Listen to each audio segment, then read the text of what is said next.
Professeur, bonjour. Oui, bonjour. Alors, dites-nous, qu'est-ce qui se passe concrètement au niveau de l'affaire d'outils? Hier déjà, durant la conférence de presse organisée par le gouvernement, il était clairement dit par le ministre Amadou que M. Outi, l'élève qui a donc été battu, n'est pas décédé suite à des coups qu'il a reçus. Et le ministre Amadou a affirmé que ce n'est pas sur des coups qu'on a des intestins perforés. Je cite donc le ministre, et que les éléments d'une expertise médicale disent clairement que c'est une infection qui a tué cet enfant. Le gouvernement dément formellement donc ce qui a été dit sur les médias nationaux et internationaux. Et pourtant, ce qui gêne dans cette histoire, c'est que les parents de cet enfant ont clairement dit que Douti n'était pas malade et que Douti a été retrouvé dans un fossé et que lorsqu'il était encore lucide, Douti a bien confirmé le fait qu'il a été battu par des hommes en uniforme. Dans un communiqué du gouvernement lu donc sur la TVT hier soir, le procureur a donc affirmé aussi qu'il n'y avait pas de traces de coups sur le corps de Douti. Et dans ce même communiqué, le procureur a affirmé que Douti est décédé des suites d'une contusion abdominale qui a entraîné donc des lésions intestinales. Ce que je voudrais en fait dire ici, c'est que il y a au sein du gouvernement même une véritable contradiction. Une contradiction qui s'explique par le fait que je crois personnellement qu'ils ont eu des difficultés à comprendre réellement le contenu du rapport établi par le médecin et qu'ils ont eu des difficultés à comprendre ce que eux-mêmes ils ont écrit dans le communiqué rendu public, notamment le document du procureur de la République. Parce qu'une contusion abdominale signifie tout simplement qu'on a reçu un choc dans le ventre, qu'on a reçu des coups dans le ventre, et en médecine, nous savons que des coups violents portés sur le ventre peuvent occasionner des lésions internes, des lésions de viscères, des lésions intestinales, d'autres organes, et que, secondairement, ces lésions peuvent conduire au décès. Je répète donc en disant que lorsqu'on parle de contusion abdominale, cela signifie tout simplement qu'on a eu un choc dans le ventre, qu'on a eu des coups dans le ventre, et que ces coups ont été suffisamment violents pour occasionner des lésions internes et conduire au décès. Et nous savons aussi qu'un choc violent peut ne pas laisser de traces sur la peau. Cela se voit dans les accidents de la voie publique, cela se voit également dans les agressions.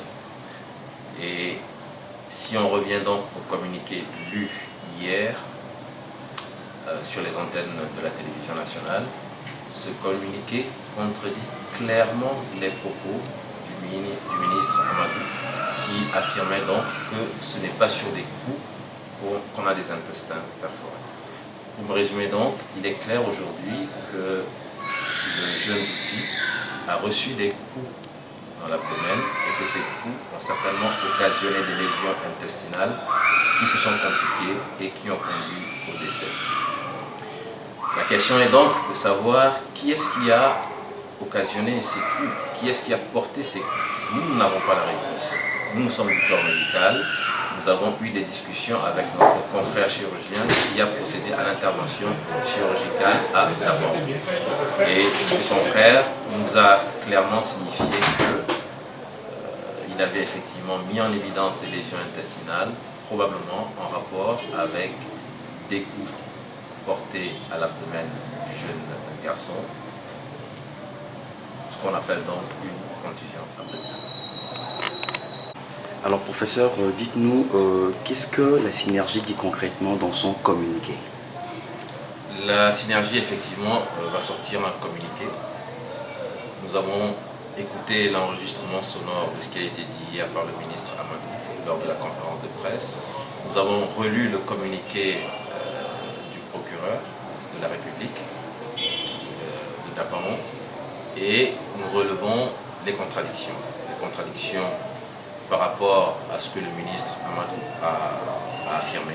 Et je répète que lorsqu'il dit que des coups ne donnent pas de perforation intestinale, je ne voudrais pas paraître insultant, mais je pense que c'est une manière de réécrire la médecine et qu'il y a certainement un manque véritable d'information de sa part.